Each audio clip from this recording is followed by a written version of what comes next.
Aloha and welcome to Trust and Verify. I'm Trust, he's Verify. We got a great show planned for you tonight. We're going to try to keep it quick and moving. We got a lot of information to cover. What a winning week. But before we get to that, I got to introduce my friend, my partner, the star of the show, Boogie Bumper. Boogie, how's it going? Very good, James. Going to have to push back on that a little bit. You are in the box seat and you do have a wide variety of Hawaiian shirts. We all know Hawaiian shirts indicate the level of one's success because you need a certain amount of success to wear a Hawaiian shirt in public, I think. You're a major party animal. It's a pleasure, as always, to be with you. Thanks to everyone for joining us on stream.me. Yes, of course, there will be a replay on Periscope tomorrow, but if you would like to, please share out www.stream.me/TAB show on Twitter or wherever you like to share things. And yeah, hopefully we can get more people onto this app and driving and involved in the conversation because that's what it's all about. So like you said, plenty of stuff to get through this week, mate. Can't wait to get into it. Awesome. Thanks, Boogie. Hey, Clean Jack, we saw you. That was some funny stuff. Doc G, awesome. Glad to have you here. All of you in the comments, we are watching. We are trying to keep track, but we are also trying to do our job, and that's bring you some fun and some news all at the same time. So I personally wanted to start off with a promo. I wanted to start off by introducing you guys to a show that features the star of the show, Boogie, with his friend, Greeno, and it's called The Starting Block. We now have the exclusive rights to this program, starting immediately to promote it here on tabshow.com. So, yeah, it's fun. I wanted to start off. I'm going to give you guys a promo video here that I wanted you guys to watch because these guys are hysterical and they're foreigners, so that makes it even more funny, right? Because we don't understand half the crap they're saying. So, let me kick it off here. Let me try to kick this in and try to get this this rolling. So bear with me. All new production tonight. Lots of moving parts and bells and whistles. And I got to get out my big fat Hawaiian head out of the way here in a second. But here we go. We're gonna go hot there, and then I gotta actually push the play button here if I could get to it. Sorry guys. Yes, I am not the pro. That would be Boogie. All right, here we go. My boss got in touch with me. He pulled me aside. And he's like, look, Shane, I heard the show. Yep. He was very impressed, I'm sure. I've heard you today. You see, you and Damo seem to be able to bring two feuding parties together. Yeah. And I've got a problem. I said, because after this, we're off to Israel and Palestine. He knows that. You're going to have to take a couple of weeks off so we can sort out that malarkey. That's why I'm away next week. Okay, good. See what I mean? This is the problem tonight. Tech gremlins everywhere. Let me try to restart this one time for you guys. Let me just hope that maybe we can get this going in more of an intelligent conversation way. We'll try this one more time. My boss got in touch with me. He pulled me aside and he's like, look, Shane, I heard the show. Yep. He was very impressed, I'm sure. I've heard you today. You see, you and Damo seem to be able to bring two feuding parties together. Yeah. And I've got a problem. I said, because after this, we're off to Israel and Palestine. He knows that. You're going to have to take a couple of weeks off so we can sort out. Doesn't want to play. That's why I'm away next week. Okay, good. So he said to me, look, I've got a bit of a problem at the moment. And he goes, look, my girlfriend has announced, or told me they're cat sitting, right, for a friend. You don't have to cat sit. You can just lock them in the garage with like a little rubber ball, and they'll take care of themselves. No. So, well, anyway, the cat's sitting, right? So, I think he might have. I don't know if he's got a house or an apartment. Either way, well, how do cats need babysitting? I don't understand this concept. It needs to be fed. It's going to be fed and whatnot. So they're cat feeding. Yeah, the cat feeding. Okay, see, but cat sitting puts like an air of authority and responsibility around the activity that just doesn't exist. You just got to play with the cat. People that own cats and are at home with them don't care for cats. Most often than not, they don't like them. True. The cats just roam around. They put hair on anything. Yeah. How's this going to end with someone being a professional cat feeder for a week? That's a very good point. Thank you. My boss said him and the cat aren't getting along. He's like, I don't know what it is. There's a dominance hierarchy problem. A little bit. The cat is not a fan of my boss, and at the same time, my boss is not a fan of the cat. So he flew back in from Melbourne one day. Bring the cat to Harmony Day. That's one idea. Yep. That's one idea. Just put that one aside on the ideas log. Should we have stipulated, before we get too far down the road, should we have stipulated that it's like really a human-only event? at Unity for the Day. most part. For the most part, I don't know if we want dogs and cats and little kids running around in the same vicinity. Pet monkeys? With the boiling pots Yeah. at Dean Hutton's marquee, because that's going to be a hotspot. I get that's a safety issue. Yeah. We can't afford the insurance. No, we can't. So anyway, my poor boss came home, got home late one day from work, flew back in from Melbourne, and he was meant to work at home the next day. Saw him the next morning. I'm like, well, what's the go? Why are you in the office? He's like, well, it was me or the cat, and I had to leave. So he's like, I'm not getting much work done at home with the cat. So I thought, well, you know, Wow. so I'm like, this is a problem. So I'm like, I'm going to try and fix this for you, boss. So I had to nut out some issues. Now, You became the pussy whisperer. so I think the issue is, he pointed out, he goes, look, the cat's actually trained. I'm like, okay, well, what's the issue then? He goes, well, the cat doesn't speak English. What? I'm not making this up. The cat only speaks Finnish. Finnish. So, because the owner's Finnish, Yeah. my boss's girlfriend's Finnish. So he's having to learn how to say sit down in Finnish. In Finnish. So the boss's girlfriend's able to communicate with the cat, yet he's not able to communicate because he can only speak English. He can't speak Finnish. So he thinks maybe the girlfriend's saying to the cat, hey, you know, this guy's a real prick. He hates cats. Nah, and now just the cat hates him. She's turned the cat against him Potentially. It's just a language in barrier. a secret language. It's just a language barrier. Well, how would he know? I don't know. Your first question should have been, this is what my first question would have been, how much do you trust your girlfriend? Yeah. But you think maybe the girlfriend's turning the cat against him? Exactly. Exactly. Could be on in something like there. in like a power dynamic. Yeah. You know, hey, you and me, we'll get together and we'll take this guy down. Fair enough. Yeah, This could be on dumb something Aussie. there. We'll Yeah. look into that option. Now, my theory is, because we're the fixer here, Damo. With a fixer. Now, I don't know anything about cats. Cats. You don't know anything about Finland. Finland. And we worked out yesterday the best people to fix issues. Are people that don't know anything about it. Correct. Ignorance is bliss. Yeah. So, the first point, I think we need a translator, correct? What, for the cat or for the Finnish girl? Now, that's the question. Now, Can we get a reckon? Finnish cat odor on the house? What do you reckon is going to be the better option? Do we get a Finnish person to translate to the cat from my boss, or do we get a Finnish cat? A Finnish cat. A Finnish To cat translate the human. to translate the human to the the cat. Which one do you reckon is going to be the more straightforward option? I think just dump the cat outside and be done. Cat with it. outside. Yeah. That's Put the op- cat out. Get your work done. So that's option one. Problem solved. Get another cat that speaks both English and Finnish to Yes. communicate with the cat. That that's from might my be boss. difficult.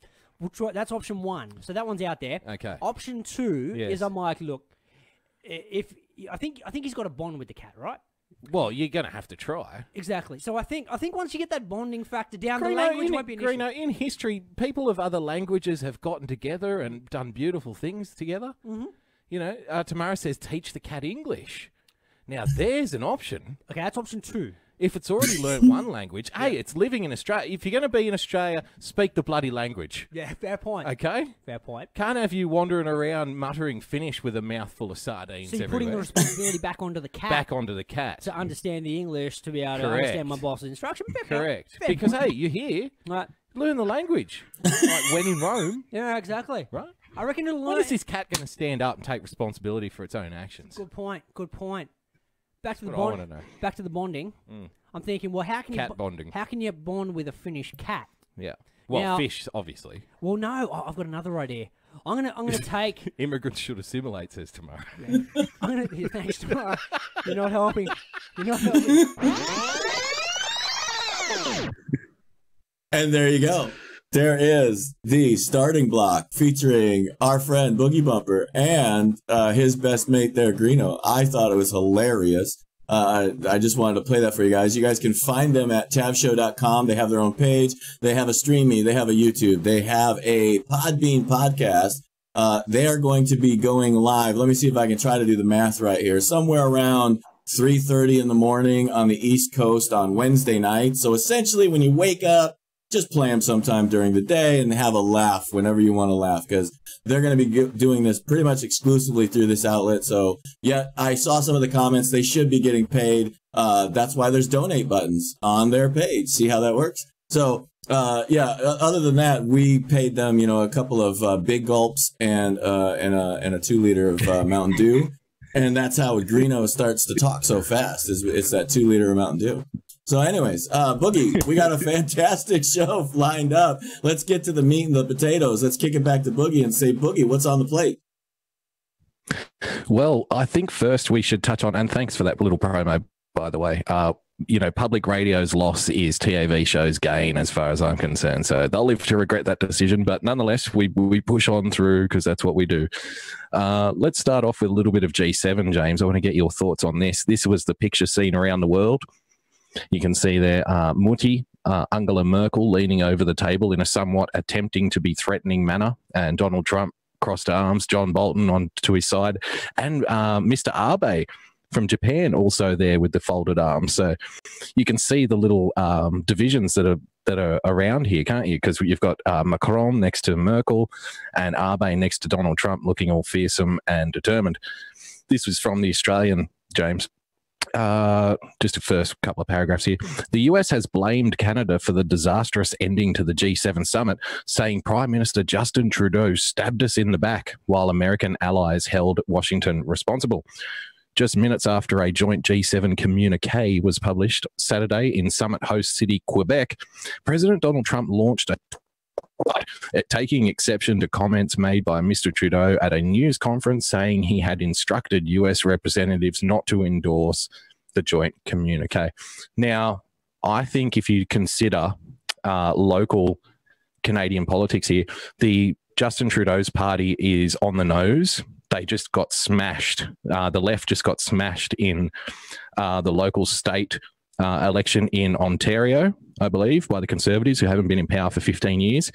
To me, this is just Justin Trudeau trying to flex a little bit of muscle poorly and trying to look like the man to try and win back some respect locally. But what do you think?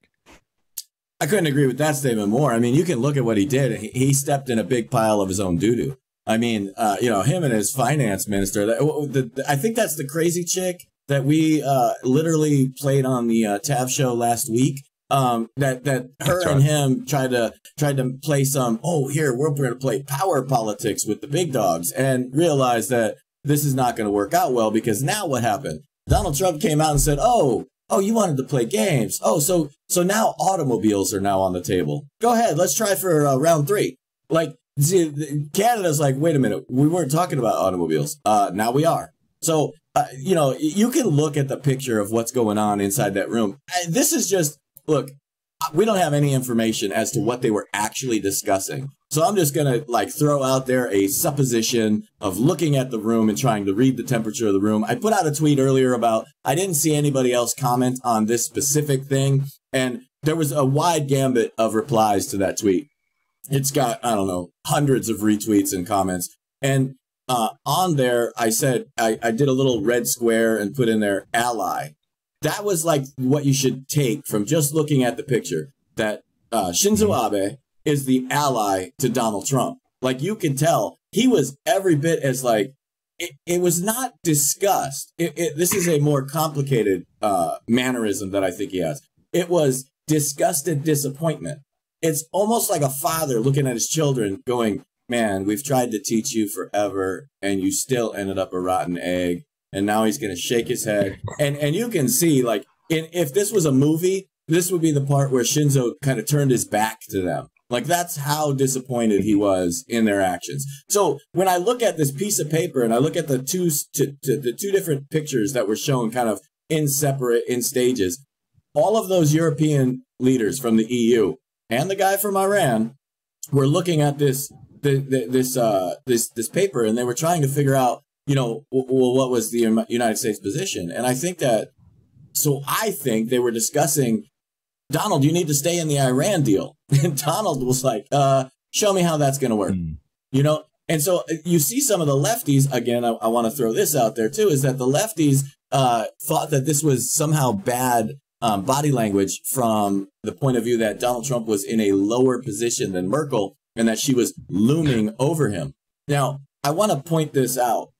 When you have the supreme confidence that you are the one that's in control, all of those games don't matter. You can literally let people talk over you. You can literally let people, because that's the point, is you are allowing it. You're allowing that behavior to continue. You're allowing them to contain that position. You think Donald Trump couldn't just stand up? I mean, he is the second tallest person in the room. I think I noticed that Justin Trudeau is like an inch taller. And that's why these people are all standing up, is they're trying to play power games, whereas Donald Trump actually has the power. And I saw some other people that posted out there and pointed out that it's always the boss that's sitting. It's always him. Like, if you think about that, right? It's the boss that sits behind the desk, and when you literally get called to the carpet, you're literally standing in front of the boss while he sits there. I mean, this is pretty clear, in my opinion, as to what's going on. What's your opinion there, Boogie? Yeah. Like, he's trying to say, okay, convince me. You know, like, I've got my position, convince me otherwise. The fact that Abe is right next to him, right by his side. See, I was having a conversation with a friend the other night, James, and we were talking about the possibility, and we're going to get into North Korea later on in the show. We might do that next, actually, because it's a good little segue. I'll tee that up now. We were talking about the possibility that, you know, Kim might be trying to embarrass Donald Trump, and Kim needs to act a certain way because Trump has no allies. And I said, what do you mean Trump has no allies? It seems like he's having a press conference with the Japanese prime minister, the Japanese president, every second week. Doesn't it? I mean, every time you turn on the cable, there's Abe right next to Donald Trump once again. So I think this is a pretty strong relationship. But let's shift into a little bit of North Korea here. Got a couple of stories I want to get your take on, James. Pardon me. Singapore summit is North Korea's last chance to join the international community, Donald Trump warns. US President Donald Trump cast his Tuesday summit with North Korea's Kim Jong-un as a, quote, one-time shot for the autocratic leader to ditch his nuclear weapons and enter the community of nations, saying he would know within moments if Kim is serious about the talks. And then ABC News locally down here. Donald Trump thinks he's a deal maker, but experts fear the summit is a trap by North Korea. How can it be a trap by North Korea? Can anybody explain that? Like, so he must have got his trapping badge from Boy Scouts like a long time ago. Did Kim Jong-un? I think this is one of the quote-unquote experts. I think President Trump is walking right into an elaborate trap set by the North Koreans. Korean-born Professor Sung Yoon Lee from the Fletcher School of Law and Diplomacy at Tufts University in Boston says, far from the view that Kim Jong-un has been compelled to come to the table by Mr. Trump, the deal maker, Professor Lee says, I see no evidence to support that. And I'm like, wait. What about all of the military hardware that was going across the ocean at lightning speed to encircle North Korea, and threats of bombs? Or what? Oh, no evidence here. There's no evidence here. What about the sanctions? No, that doesn't count. That's not evidence. That doesn't mean anything, right? This is the mainstream media in Australia, ladies and gentlemen. Taxpayer funded, of course. Failed talks would also call Mr. Kim's bluff and allow the US to draw a line under negotiations and progress to a different strategy before the North Korean nuclear program reaches its full potential.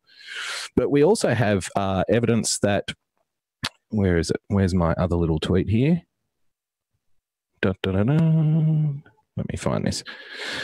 South Korean President Moon, ladies and gentlemen, and James, relays Chairman Kim Jong-un's desire for cooperation with President Donald Trump and complete denuclearization of the Korean Peninsula. That was in the news today. So, Kim Jong-un 위원장은 we can probably leave that running. So what do you think, James? Is this an elaborate trap being set up by the North Korean dictator? Is he one step ahead of Donald Trump? Absolutely. Absolutely. Kim Jong-un is trapping Donald Trump into winning. I mean, this is like, the most ridiculous thing I have ever seen. Now, I'm going to say this right here live on TV. I have staked basically my future in the prognostication business on this exact thing. I have been talking about this for over a year. I've explained Asian politics, and I have said, and I will continue to say, the ink is already dry.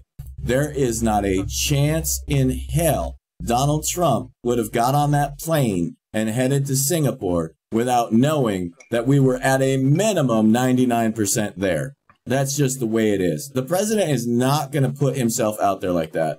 So I know that, if I'm wrong here, this is going to tank my entire future right here. I get it. And I'm still going to step up, and I'm still going to say this. I've been watching what's going on for a very long time.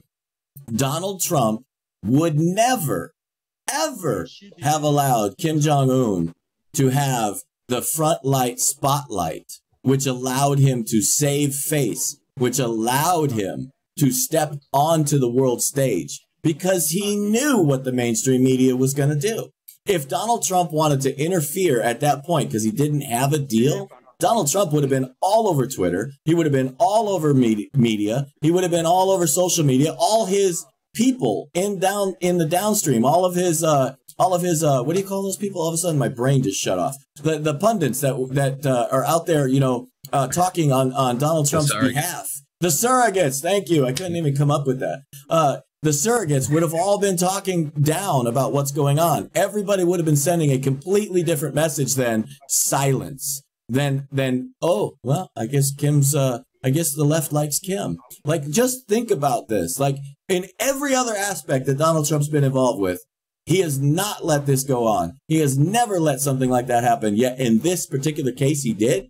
Come on. It was a done deal. So that's just the way I see it. I see no chance at all that this is some kind of elaborate trap. In fact, before the show, you and I were talking briefly, and I said that, you watch, the left already had stories teed up that said, oh, look, Kim Jong-un upstaged Donald Trump and arrived after Donald Trump since Donald Trump decided to leave the G7 early.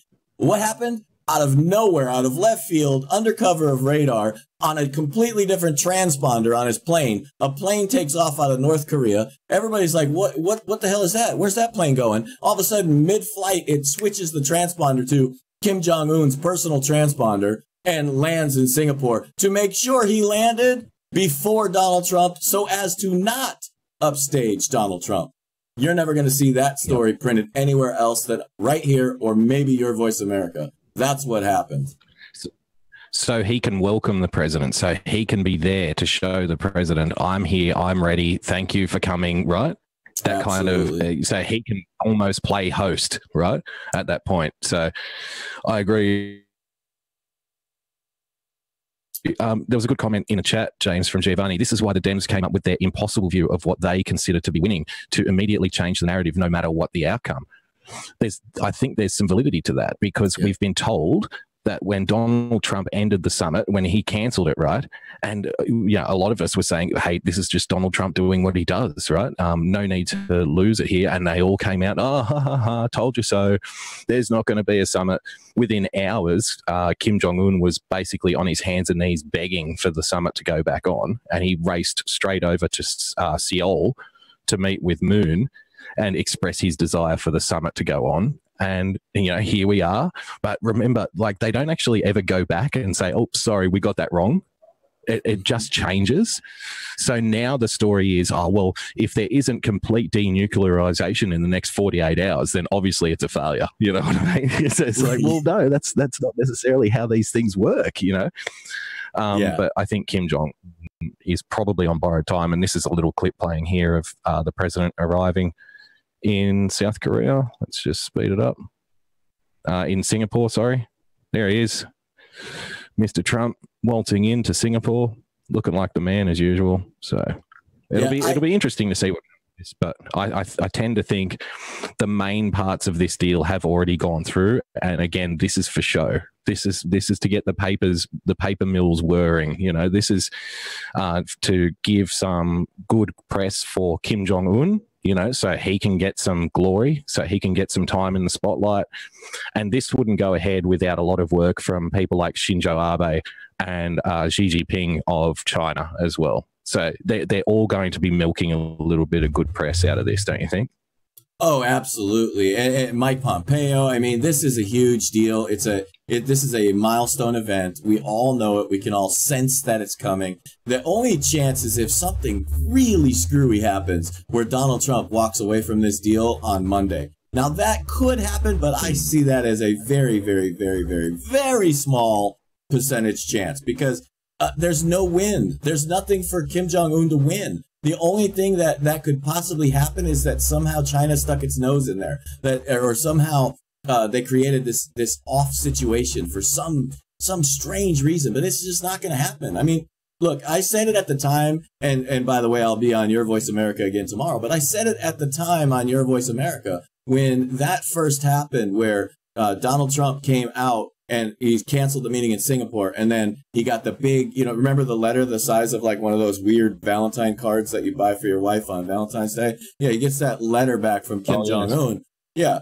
and suddenly it's back on. I said it when he first canceled it. I said, it ain't canceled. This is still happening. And because, again, it's all about the stage. He stole back the narrative from the left, and Kim Jong-un helped him do it. That's amazing. Again, you have to suppose that I'm correct, is that when you watch what was happening right up until that moment, and Donald Trump came out and explained, yep, meeting's off. I said at that time, no, it's still on. This is what's going on. And then I was proven right, like you said, within 48 hours. You have to realize that Kim Jong-un helped the president pull that off. That's amazing. Like, that is amazing. This guy is definitely headed in the right direction. Now, here's the other pushback from the left. This is normally your bailiwick, so I'm gonna tee it up for you. The pushback from the left is that they're gonna say that, oh, why are you guys celebrating this horrible dictator? And I'm like, okay, guys, he still runs a country. He still has millions of people that he's in charge of, and you still have to allow him to save face in order to further the world peace. You can't just wag your finger at these people. What do you think? Well, I think you would get more plaudits if you were a little more progressive, James. I mean, it's all well and good to be out there predicting things. I mean, you think you're so special because you read the play and you get it right, and the CNNs of the world don't. I think if you're a little more progressive, you get a few more pats on the back, like this chap, Robert De Niro. Video, Robert De Niro at the Tony Awards. He gets a standing ovation. Look at that. Standing ovation for Robbie D. Are you going to play that video? Because I can't believe that this happened live on TV, and he literally said it. He's powerful punditry. I'm going to say one thing. Fuck Trump. Yay. Standing ovation. Woo! Do it again. Look at him. Aren't they just happy about that?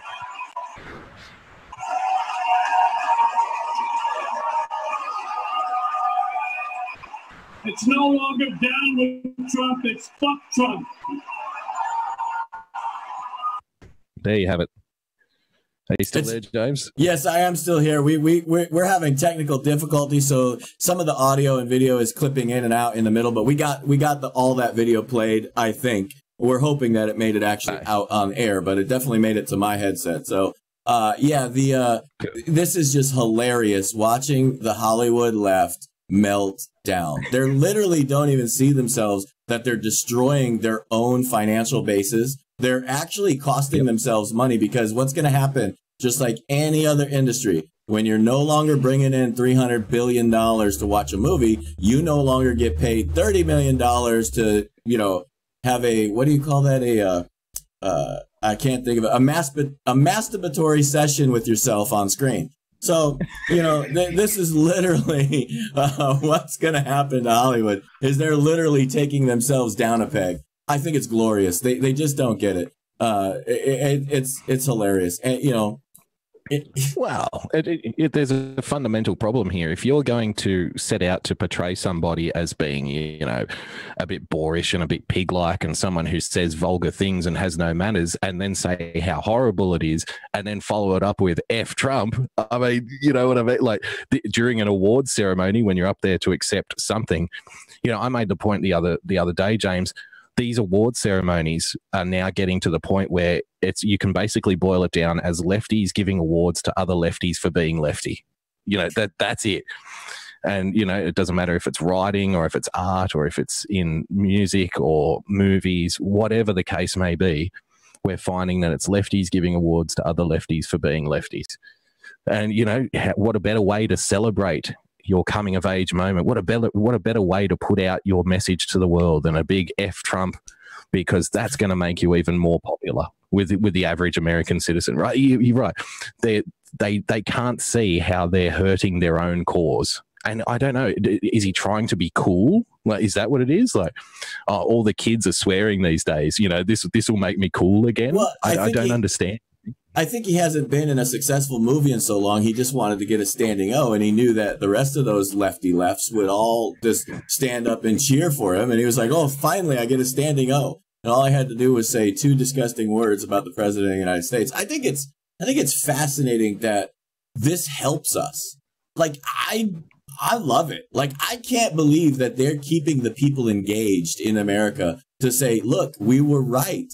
Look at the coastal lefty elites. They think they're smarter than you. They think they're better than you. They think that they control you. They think that they are going to be the people ultimately in charge. And you are just a bunch of dumb redneck hicks clinging to your guns and Bibles. And they get to remind us of that every day. And it's glorious because it just keeps 60, 70 million people riled up and ready to just be like, nope, we're done with you. You guys are done. I'm not giving you another dollar of my money. I'm not buying Starbucks coffee. I'm not going to the movie theater. I am not going to participate in your lefty aggrandizing show. Couldn't agree more.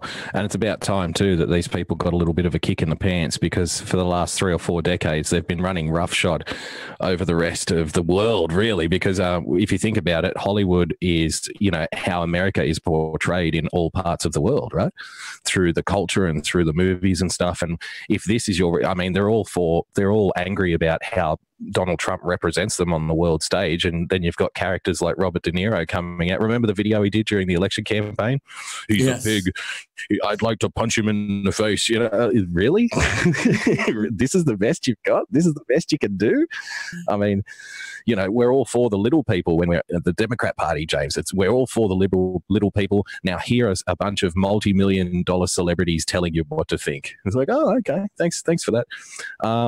Let's move on to a little bit of leaking, James. I want to get your thoughts on a couple of things here. This was a tweet from Senator Rand Paul earlier today. Quote, "Time to investigate high-ranking Obama government officials who might have colluded to prevent the election of real Donald Trump." Everyone's using the collusion word. This could be worse than Watergate. Then we had this from The Hill. New leak indictment spells disaster for McCabe, which is, I believe we spoke about this last week, McCabe's role in all of this, because he's got done for leaking, and this chap Wolf has got done for leaking, and the possible sanctions for the press coming down the line. People in the press may find themselves under the spotlight. Quote, "The indictment of James Wolf, 58, former security director of the Senate Select Committee on Intelligence, has sent shockwaves around Washington.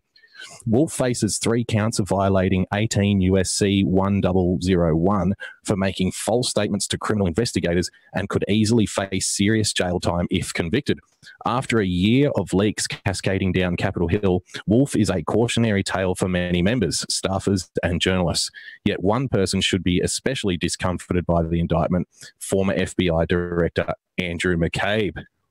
Quote, "The Wolf indictment shows the Justice Department has been actively pursuing leaks out of Congress. Given the lack of prior action, members and staffers may have become emboldened over time, but it now appears the Trump administration has been quietly tracking down the source of some news articles. Dun, dun, dun, dun. Wolf was an obvious concern for any allegations of leaks, given his work at the SSCI for 3 decades, 1987 to 2017. James, is this an isolated incident? I've seen it being spread in the media that this is just an isolated case, nothing to see here. This guy, he just leaked a little bit of stuff to the press. I don't know if he was done speaking. James Tapper, after we get your thoughts, but what do you think? There we go. So this was literally the shot heard around the world. Remember back to your old, elementary school days, and we had that, well, obviously you probably never even saw it, but it was called Schoolhouse Rock. And there was this little ditty song, well, the shot heard round the world was the start of the revolution. That is what that was that you just saw. That was the shot heard round the world, is that when you take out the top guy of the Senate Intel Security Division, you just sent the shockwaves to the politicians. The media is trying to sell us, everybody. Remember, I've said this 100 times, is that they tried to sell us Weinstein. We didn't stop at Weinstein. They're trying to sell us Comey. We're not stopping at Comey. this is the same thing. They're trying to sell us McCabe. They're trying to stem the bleeding when they don't realize that what Donald Trump and Jeff Sessions are doing is telling you, we got all of you. We have all the politicians. This is why you see record numbers of politicians resigning. And I want to point something out. This was kept hidden from everybody for over 6 months. Okay. There was I know we probably have the article in the stack from the Last Refuge Sundance, is that he's dead on in that article, is that they kept this for 6 months. That definitely tells you that these guys have been working together. They've got some big time players. Now, I cannot say something, and I've tried to be honest with my audience at all times. When I know something, I will give it to you unless I can't. I have been given a piece of information that may or may not be accurate. It may or may not be true. But if it's true, this week, very soon, I don't want to say this week, very soon is going to be a shocking event for the left. And so if this happens, you're going to see why this James Wolfe arrest and indictment was such a big deal. Well, look at this from this article, James, from Sundance Conservative Treehouse. And I think most people, most people in the alternative conservative media really put Sundance up on a really high level. So, I mean, that's up to you if you do or not, but he's pretty highly thought of. He's up there with the Thomas Paines of the world. Now, in this article, he muses on the possibility of the 4 reporters that were named in this indictment. Now, see, if you've got the press handling confidential information, that's a crime, right? You know, you're going to hear a lot of people saying, oh, this is an outrage. The press are allowed to spread confidential information. They're allowed to handle secret documents because they're in the press. No, not really. Nope. They do have some allowances when it comes to protection of sources and stuff.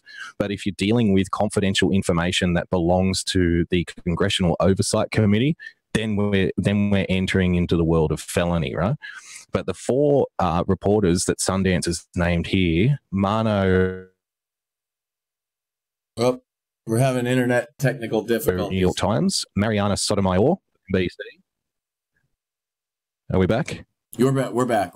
We just glitched out for a second. Okay. The 4 reporters named in this article, James, Manu Raju of CNN, Ali Watkins of the New York Times, that's confirmed. We know Ali Watkins is a target. Mariana Sotomayor of NBC and Brian Ross of the ABC. These aren't interns. These are heavy hitters in the mainstream media. Mm-hmm. So if it comes to be that these people have been caught illegally moving around highly classified information, then there's going to be serious trouble for the mainstream press as well, and they're going to have the Bunsen burner put under their backside. I've got a little clip here I want to show you. This is how they're going to spin it. So prepare yourself. Jake Tapper, he's called the politics lead for a reason. He's the first one out to tell everybody else how to spin things. So, are you sure that's lead and not lead? Politics lead. So check this out for a hot take. You've heard that saying, a hot take. Well, this is a hot take from Jake Tapper. Watch this. In the last few hours, James Wolfe, a former senior staffer on the Senate Intelligence Committee, appeared in court, charged with lying repeatedly to the FBI about his contacts with 3 journalists. Now, as part of this investigation, the Trump Justice Department secretly obtained phone and email records of at least one of those reporters. New York Times journalist. What have the Trump people been saying about, illegal spying and whatnot for the last 6 months, James? And what do the left love doing, right? They love taking what you're angry about and then turning it back on you and saying you're the one that's doing it. So did you hear what he said then? Oh, they were secretly obtaining phone records from this woman, the Department of Justice, right? So they're starting to set it up. This is the real Spygate here. Trump versus the free press. Ali Watkins, James Rosen, national security issues. Watkins was notified about these intrusions into her records by the U.S. government after the fact, making it impossible for her to challenge this question. Yes, she wasn't informed of the Department of Justice investigating her before they started the investigation. I mean, what don't we always Don't we always tell drug dealers and the mob before we do things? Hey, by the way, guys, we're going to go ahead and intrude on your secret communications. You know, I mean, come on, a felony's a felony. I don't care who you are. Yep. And seizure in court before it happened. Free press advocates, including those of us who bring you the show, consider this action by the Trump administration diving. Including those of us who bring you this show. Of course, CNN goes around on YouTube getting accounts banned for showing free to air. C-SPAN from the White House. Yeah. Into a reporter's phone and email records to see who her sources may be. Here we go. To be an egregious intrusion on the First Amendment. The Department of Justice, ladies and gentlemen, investigating the illegal handling of top secret documents and confidential documents is now an infringement on the First Amendment. James, what do you make of that?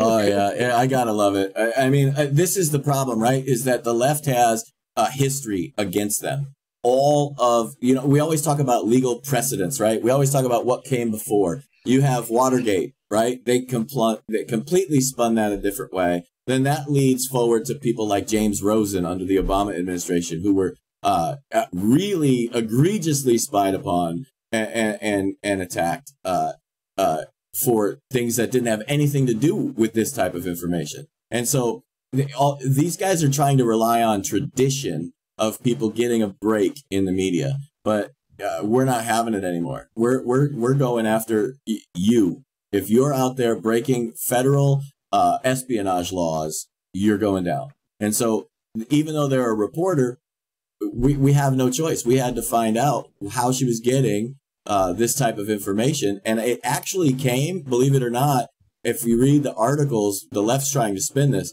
she got found because he got found first, not the other way around.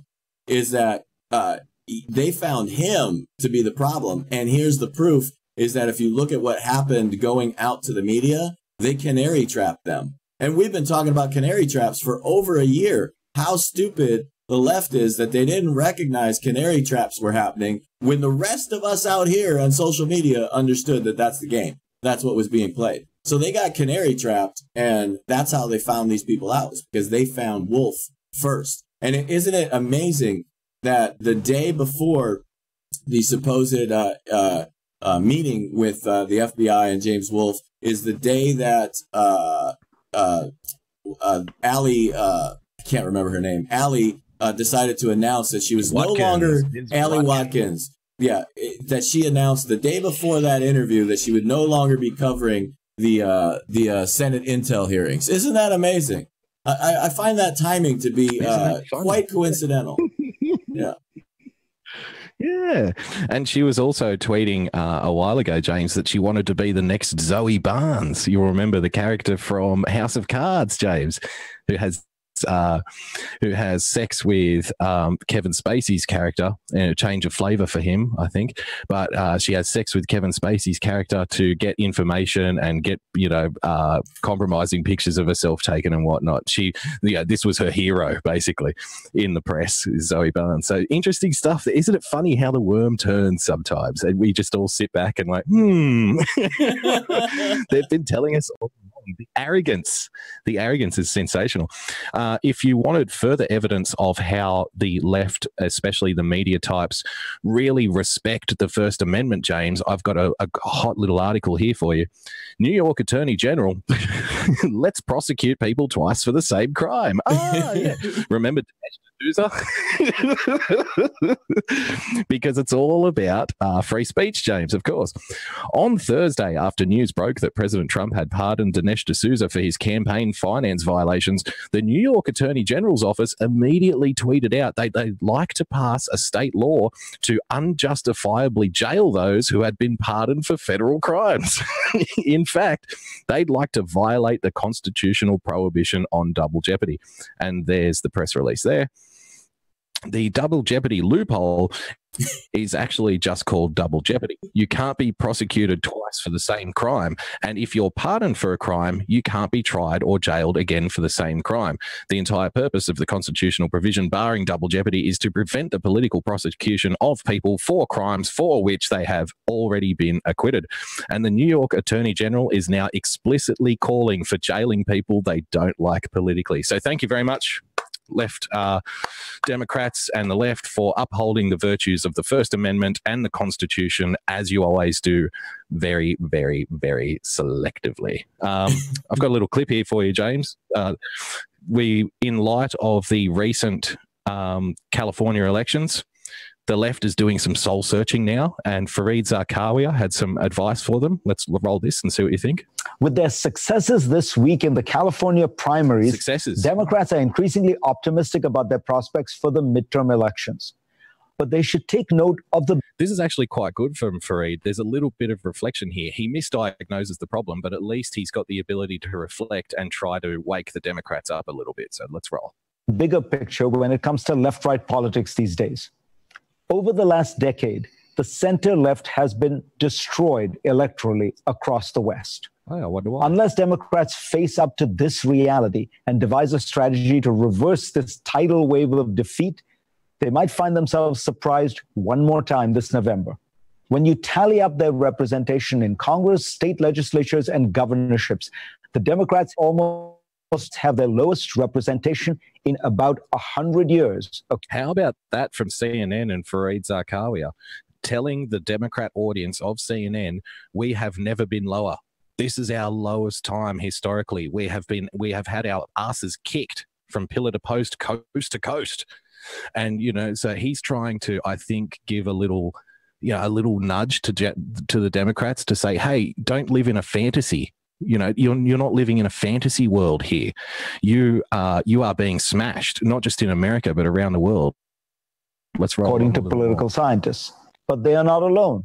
Britain's David Miliband observed in 2011 that the year before... MakeMine Texas says he'll get fired for accidentally telling the truth. The Labour Party had received its second worst electoral result in a century. In Germany, in 2009, the once dominant Social Democrats had their worst show since the Federal Republic was created in 1949. Things have changed a bit since 2011, though mostly for the worse. In France, for the establishment left, recent results have been worse than at any time since 1969. The situation is even more puzzling when you consider the backdrop.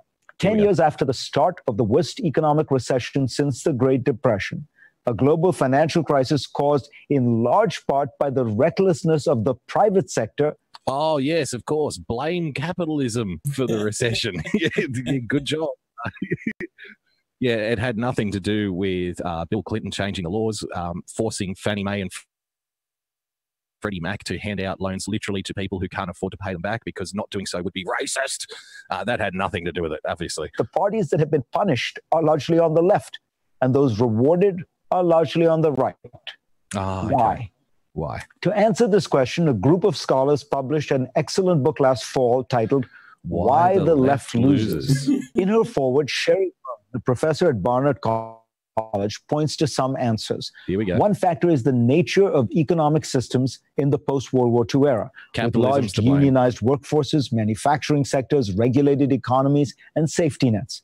This social market economy, prevalent even in the United States, was largely created by the left. Thus, Berman argues, when the whole system found itself threatened by globalization and information technology and then cracked by the financial crisis, it was the left that found itself most at a loss as to how to respond politically.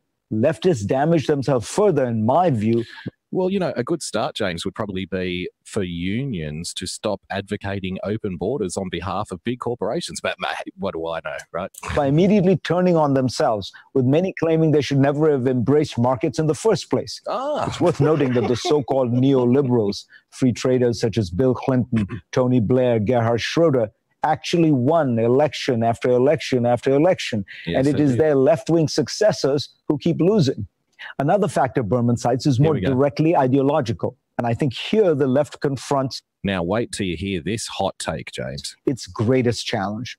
throughout the world, politics has shifted from core issues of economics to those of identity. Identity politics? What's this? What's Fareed about to let us? Is he about to tell the truth about identity politics? Because, you know, people who understand this stuff, we know that when the hard left tried to make Western civilization collapse in on itself on the grounds of economic class versus economic class, James, that failed. Why? Because people have the ability to transcend economic classes. Right? Just because you're born into a poor family doesn't necessarily mean you have to stay there. You have the ability to go up. So it was very difficult for the hard left to make this war of economic classes because people at the bottom were like, well, hang on, I just got a raise. You know, I just got a promotion. I'm going to be middle class now. So they had to change the discussion. And what you change it to? You change it to something that can't be changed. You turn it into ethnicity and culture, because where you can transcend economic classes, you can't change your color, right? And up until very recently, you couldn't change your gender either, right? So it becomes, the white males are in, you know, they're in control of the society, because you can't change that unless you're Rachel Dolezal, of course. Perhaps this is because of the rise of a mass middle class. Perhaps it is because the left and right do not have dramatically different programs, certainly compared with 50 years ago, when many on the left wanted to nationalize industries and many on the right wanted no social safety net at all. But for whatever reason, people today are moved by issues of race, religion, ethnicity. See the way he's framing it, for whatever reason today. No, Fareed, it was your team that did that. He's like, oh, we don't know. It's a mystery why people around the world are moved on issues of race and gender and culture now. No, you've been pushing it for 10 years. Like, it's you, man. Like, you're the guy. Oh, well, we don't know. We don't understand. It's a mystery. Gender, identity. And on those issues, the left faces a dilemma. It cannot celebrate identity and diversity without triggering a backlash among the older, whiter population. Right? You see the irony? Oh, you know, there's a dilemma for people on the left, because, you know, people are motivated for some reason. I don't know why, but for some reason, people are motivated about race and gender. And, you know, this identity politics stuff is no good for the left, because when you do that, you're just going to upset a whole bunch of old white people. The unironic Fareed Zakaria. What do you make of that, James? Wow. Is there an identity crisis? Oh, there's an identity crisis, all right. It's the elites against us. And I say that, look, think about how he even put that whole segment together. For push aside the fact that he was fairly, you know, kind of middle of the road on his analytics. He chose to pull those analytics from a world point of view. In other words, instead of pulling that point of view from just what's going on in any isolated country, he chose to say, okay, so the whole world is experiencing this. But what he didn't address was that today, it's the whole world that's rejecting the left. You look at country after country after country. You look at what happened in Italy. You look at what's happening in Austria. You look at what's happening in Poland. You look at what's happening in Hungary. Yep. You look at what's happening around the world, and you see the left is being rejected in every front that they have a chance to do so. Now, this ties back into, let's give ourselves a call back here to what we just experienced at the G7 meeting, is that you have a bunch of the rich elitists that all think that they get to determine the course of the world, where those people are thinking that, oh, the president doesn't have a choice. Like they say, Canada is its #1 trading partner. Well, guess what? All of that trade can be shifted to countries like Italy, Austria, Poland, Hungary. But I'm going to give you one even better, one that nobody's talking about, one that for some reason everybody's forgotten about. India is the new China. That is why the pressure is coming on to China. In pieces, I just had an audio issue. India is right there, ready to pick up all of the pieces left over from China. All of the rest of Eastern Europe is ready to pick up all of the pieces from Western Europe. So if these elitists don't get their heads out of their ass, they're going to be the ones that are left behind. And it's going to be the rest of the world that's going to benefit because they chose to not play ball in the correct manner with America. Yeah, and you know, this is often a topic that I get a lot of pushback on, James, but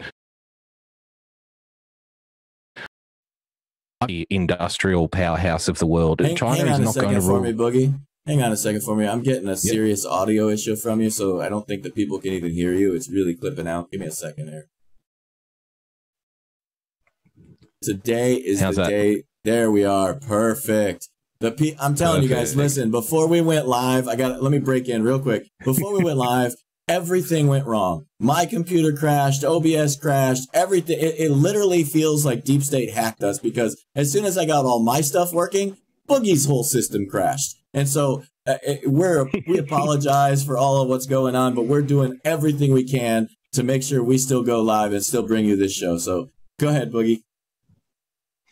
Yeah, I was just going to say, I get a lot of pushback when I suggest to people that China is not going to be the world powerhouse in 2050. It's going to be India, because there are a few immutable facts here about China that people can't deny. They are facing a demographic crisis of epic proportion. This is what happens when you regulate, childbirthing to such an extent where for better part of 20 or 30 years, you tell all people that they can only have one child. This, of course, leads people to, in that particular society, prefer to have male children because of their earning potential is greater as they go later in life, and they can look after the parents, right? So you have a demographic crisis looming in China, where you're going to have a lot of the world's most eligible bachelors, and their population is going to shrink. So their forward projections have to match that. That's why they're going around the world buying up mineral resources and farming resources in places like Africa, because they're trying to insure themselves, because they know, they're forward projectors, they know in 20 or 30 years' time, they're going to be facing a crisis at home. 500 million Chinese citizens live without running water, for example. Whereas India, on the other hand, India has a space program. India has a population, a lot of people live in poverty in India, but this is where the tech companies go to. Right? This is where the big melding between America and the rest of the world in regards to Silicon Valley is. It's India. It's not China. So they're in the box seat, and Modi is a big fan of Donald Trump as well. So I was just going to say, remember back to that White House meeting where he just put that big old bear hug around the president, and it was like, oh my God, I love you. Yeah. Oh, dude. I mean, the writing's on the wall for these people. Yep. And domestically, look, it's rather a bit silly, the way that the left is still trying to hammer home identity politics. It's not going to get very far. The rest of the world laughs at Western society when they hammer the identity politics and the gender war and the race war, because they know it's eating away at itself, and it can only end, in a spectacular fashion. I think it's about time for the hammering. What do you think? Hey, I think that sounds great, guys. We've been going at it now for about an hour, so it looks like we're going to go to the hammering episode. Boogie's promised me it's going to be good, so let's hope that he's right.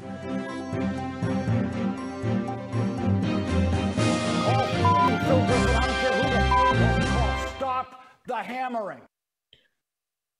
One of our personal favorites here on Trust and Verify, James, Mika Brzezinski, unloading on President Trump and Rudy Giuliani for his horribly offensive and misogynist comments about a porn star. Let's watch. Mika, the argument that we're trying to make here is about decency, not politics. Don't you think the White House could win if they started to put decency first? It's also about equality, though. As we work to... It's not about decency. It's about equality. Okay. Toward our journey toward equal pay. We're not going to get equal pay if we're being judged on our looks. Okay. Can I just drop a little truth bomb in here? Did you know that female porn stars earn at least 2 or 3 times as much as their male counterparts? Were you aware of that? So equality quite hasn't made its way into Stormy Daniels' profession, but we're hopeful, because it's all about equality one day, right? And that's why half the reason we have this problem right now, because men like that are in power, who actually judge women on their looks, and their credibility is attached to their looks and how hot they are. I'm sorry. Look at the vitriol. I know, right? But see, this is the thing that we used to get angry about the liberal corporate media. We used to get angry when they would play this trick, but now we can only laugh at it because, again, once you see it, you can't unsee it. Comments made specifically to one woman who is a porn star does not mean he's talking about all women who have ever lived, right? Like, we understand that, don't we? Ladies and gentlemen in the audience, you understand that. If somebody says something about one particular person, it doesn't mean like when did the left get so stupid that they can't differentiate between an individual and all people of all time? Like, that happened. You know what I mean? He said something bad about a porn star. It means he hates all women. But just as a side note, I don't know if Megan's aware of this or not. There are very few pig, dingo, ugly porn stars going around. You know what I mean? Unfortunately. Dingo ugly. You heard it right here, folks, on Trust and Verify. Dingo ugly. Remember that one. Dingo ugly. Dingo ugly. Because unfortunately, in Stormy Daniels' chosen profession, James, I'm afraid the pneumatically breasted, somewhat collagen injected look is generally what they go for. And you're pretty much judged on that, whether or not people want to watch you doing what it is that you do on camera. But let's carry on. How sexy they might be. That equals credibility to them. That equals someone they want to hire to them. That equals sexual harassment on so many levels. What? That sexual harassment now? Did you know, James, that the existence of an attractive woman in the workplace is now just sexual harassment on its own? Did you even know that? It's like, wow, we better start hiring ugly people. Oh yeah, I only want to see ugly women. I don't want to see any attractive women because I don't want to get accused of sexual harassment. That's why we have the problems we have today. Men like him, men who talk like pigs, and that's how they think. And he's representing the president of the United States, talking about a woman's looks and then laughing derisively as if her looks don't measure up to credibility like the president's wife's, multiple wives look. This is incredible on so many levels. This really strikes to the heart of a woman's value. See, again, unfortunately, I've got to push back a little bit on Mika Brzezinski here, who herself has had some work done to make herself look more attractive. Just thought I'd slide that in there. You know, she didn't have. That's probably sexual harassment. Sorry. The nose job, remember? Bleeding out of everywhere. The nose job. Remember? That's what really, this is why she hates the president. And yet she's the one that's doing all of this work. Look, I'm just an ugly old Asian guy, but I'm okay with that. Like, I accept me for me. You know what I mean? Like, everybody I know in normal society, they just accept them for them. It's the people that have their own issues that project this kind of crap onto other people. I mean, she is literally being vitriolic towards beautiful people. Like, I think that's like horrendous. You know what I mean? It's just like, what do you want? Everybody that's prettier than you to wear a full burqa? Yes, absolutely. See, this is the other problem too, though. She's like, oh, a woman's looks, come with a certain amount of value. Again, I'm going to have to push back and say, to common sense people, unfortunately, if you are in the male arousal business, as Stormy Daniels is, I'm afraid her looks do, in large part, determine her value. Because, I mean, if she is, again, wink, wink, dingo ugly, there's going to be very few people wanting to watch it. Unfortunately so. But don't let reality get in the way of a good rant. And he has degraded women across the board, this president, every step of the way. I was in the president in the East Room having lunch with the president, Jared and Ivanka, and I think Reince was in and out of the room, me and Joe. And Ivanka was so excited to talk about the Women's Initiative. Dina Powell was coming on board, and they were going to do something for small businesses. And I was really hopeful, so I wanted to be supportive. And Ivanka said to me earlier in the day, incoming irrelevant anecdote. Let's try and talk to him about the plan, about the Women's Initiative that I want to execute with Dina. And I said, absolutely, I'll help bring it up. And we never got to it. He was talking about his crowd size and his Muslim ban. We were trying to tell him it was a bad week. And Michael Flynn kept creepily. He hates women. He was talking about his crowd size and the Muslim ban. Walking in and luring over us. And then Did you finally, hear that one? Michael Flynn. She just dropped in a little slander on Michael Flynn there. Listen to this. a bad week, and Michael Flynn kept creepily walking in. Creepily walking in. How do you creepily walk in? In like Flynn, you know, like when he was walking in, there was like porn music playing in the background. Hello, lady.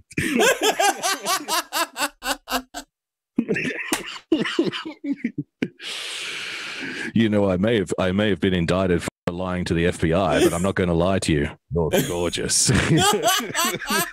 And then finally, at the end of the lunch, I walked to the wall. And I was getting out a chapstick, and Ivanka kind of sheepishly said, Dad, can we talk about women? Can we talk about women? And he goes, what? And yeah, I would go, what too? Like, you know, we're talking about policies. God lover comes up and says, Daddy, can we talk about women? What? I would say what too, but Donald Trump hates women, you say. And she goes, women. The women's thing. And he goes, what? And then I turn around, I go, Donald, women. And yeah. Hey. I did the hourglass motion, you know, to point out to this pig what a woman is. Because on the one hand, he knows women all too well and he grabs them by their private area. On the second hand, he doesn't actually know what a woman is, and I have to do an action to point it out. You know, Donald, women, you big idiot. To help the idiot understand what we're going to talk about. Women. And he goes, oh, women. Yeah, honey, we'll get to that.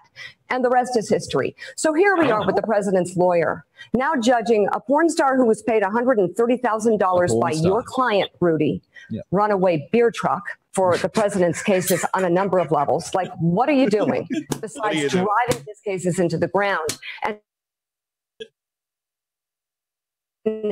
what? How's this helping Bob Mueller's team? I'm not sure. Not us. Women. Okay, not the media. Rudy is running this case into the ground and in the process degrading women publicly, feeding on the idea that a woman's value is based on her looks. Again, though, Mika, I'm sorry, in the porn industry, it is, darling. Maybe one day the ugly, dingo ugly women will, you know, fill up our computer screens on the various nefarious blue light websites, and maybe one day they will be accepted just the same as the pneumatically breasted fiberglass implanted stars of today. But we may be a little bit far away from that just yet. Maybe one day, James, maybe one day equality will get to the porn industry. I'm hopeful. I mean, me too, right? Me too. I can't tell you how many reverberations this will have if we don't step up. And I'm telling you right now, anybody who's as upset as I am, or more upset, or even slightly upset about I'm telling you, anybody who's as upset as I am, or even more upset, or maybe just a little upset, you need to get upset. Your word, say something, tweet something, get on your phone, do anything. Say something to a group of people, write something, run for office. This is the time to step up, because women, what we have learned is that no one is going to do this for us. Nobody. What is she talking about? We have learned that nobody's going to do this for us. What is she talking about? She's ranting about somebody telling the truth about the realities of the porn industry, James. She's ranting about equality for women, and she's like, everybody needs to get upset and tweet. What are they tweeting? What are they supposed to tweet? Like, I want to be a porn star too? I don't understand. So find a voice and use it. To that point, how difficult is this for Republicans? Until now, they're saying, I'm not going to touch this. This is, this is in another category. Really? See, it's a problem for the Republicans now, James. Did you realize that? At this point, once Rudy Giuliani says this, how does every Republican woman down on Capitol Hill stay silent? I don't know. I mean, it should be impossible for them to stay silent, but I don't want to pretend hopeful. I think a lot of them. Go ahead. Look at the way she looks. She hates men. I hate to go a little bit graphic here, but I don't think. Let me try to say it cleanly. I don't think Joe is the man of that relationship in the bedroom. No. He would be a mess in the corner. He would be a quivering mess in the corner. And she would demand his participation, and then he would leave crying at the end of it. Well, stay silent. We saw in the primaries the other day a Congress member not beat a runoff, right? She's in a runoff, and people assign that to the fact that she didn't support Trump's election. So, look, the Republicans have been cowards, and they've been scared, and I think we'll continue seeing that. And, you know, everything Mika said was correct, but we have to remember this White House is so wrong and so devastatingly discriminatory. They may seem. This is why we bring in the expert analysts. We have to remember this White House is so just wrong. This is wrong about everything. Rudy Giuliani is loyalty. Which is why we need to step up. And by the way, hello, senators, members of Congress, Republicans, Democrats, women and men. Yes. Where are you? Yes. This is where we are today because you have done nothing or you have not done enough or you have tiptoed around it. Paul Ryan, finally today. Or you exist. Finally, the president not above the law. My God. But the good degrading news is, women? Degrading women is okay. That'll do us. But the moral of the story is, guys, if you come out and tell the truth about a porn star in that sells her body for money. She's not as pretty as perhaps other porn stars going around, and this doesn't help her credibility, her chosen profession. You are now a misogynist, and you're attacking all women everywhere. And even if you're just a little bit upset about it, you need to jump up and start tweeting today because Donald Trump is a pig and he's a horrible, horrible, sexist individual, ladies and gentlemen. You know what it reminds me of, James? It reminds me of the animals MS-13 thing. So Donald Trump says a comment about MS-13, they're animals, and then the left comes out and says, oh, he's attacking all immigrants, and it doesn't work for them, right? Same thing here. Rudy Giuliani makes a comment about one particular woman, a porn star, who is a liar. And I'm sorry, she signed two statements, one saying there was no affair and one saying there was an affair. So either way, she's lying. Like, even if it happened, she's still lying because she said it didn't. And if it didn't happen, she's lying because she said it did. She's covered all the bases. So in the credibility stakes, I'm afraid she's bringing up the rear, pun intended. That's your hammering.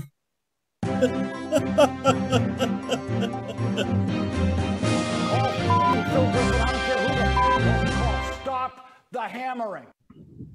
And that is bringing us to a conclusion, folks. That was a great hammering. I cannot believe how angry Miss Mika is. And I do have to end the show pointing out, of course, most of you know, there's more women in positions of power in not only this administration, but in every single business Donald Trump operates throughout his career than any other business anywhere on the face of the planet. So I haven't met the home of the Amazonians yet, but apparently Mika is very familiar with them and has so much hatred in her heart for the Republican Party that she is calling all of us misogynists from day one. So I've had an excellent time. I hope you guys have too. This is too fast. We watched your comments. Stefan had a really great one earlier. You guys all are amazing. We're so glad to have you here. Catch us on, let's see, I'll be on Your Voice America tomorrow. Boogie will be on basically every night of the week for the rest of his life. And you can follow me at Real Person Politics. You can follow him at Boogie Bumper. You can follow us at Tav Show, and you can follow us at tavshow.com. Check us out. We'll be around. We're always there. Aloha, everybody. Everyone have a great night.